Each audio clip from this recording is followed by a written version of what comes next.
Hey, we're going to work some examples of how to find the solutions to linear equations. So let's just get started here. So let's say that, for example, we have 2x plus 1 is equal to 5, and we want to find all the solutions that make this a true statement.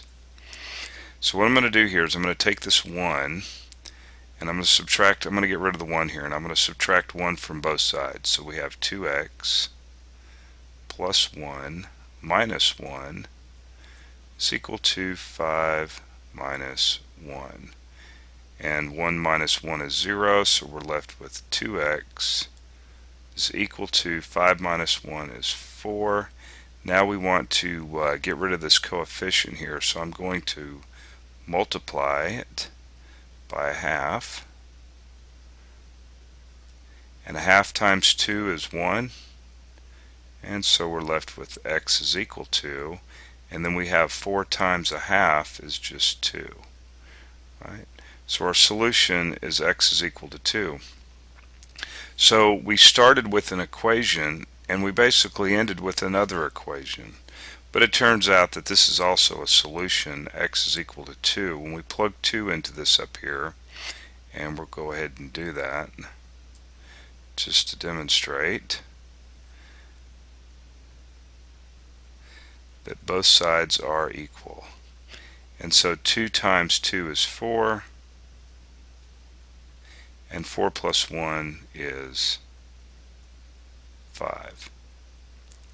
Alright, let's work another example.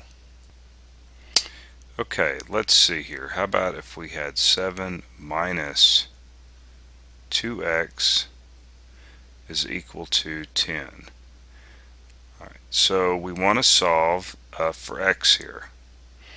I want to find the solution that makes this a true statement, and that is what we're going to do here. I'm going to go ahead, and we got a couple different ways of doing this. Because I'll have a negative here, or there's a minus sign, I'm going to go ahead and take this guy over to this side.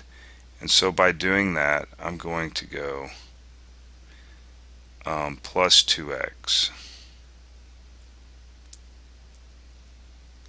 10 plus 2x. So as you can see, we have a minus 2x and a plus 2x, so that's going to be 0, right? So we got 7 is equal to 10 plus 2x. Now what I'm going to go ahead and do is I'm going to subtract 10 from both sides because we need to get this 10 away. You know, it's kind of like, what's going on here? It seems like we hadn't really gone anywhere, but it's because of this minus sign. I'm going to go ahead and subtract 10 from both sides. So I'm going to kind of assume that you haven't done this before. And a minus 10.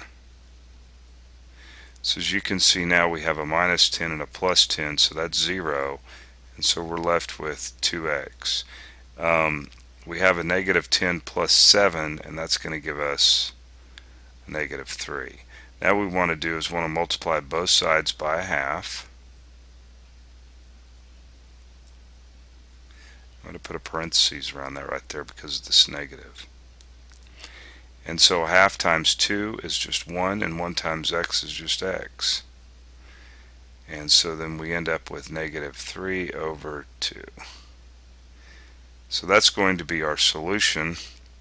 And if we were to plug in negative 3 halves into this up here, we should get 10 on this side. And I'm just going to kind of inspect this real quick. Plugging negative 3 halves in right here, the 2's cancel out, so you have negative plus 3, that would be a positive 3, and 7 is 10. Okay. We're going to go on and work lots more examples.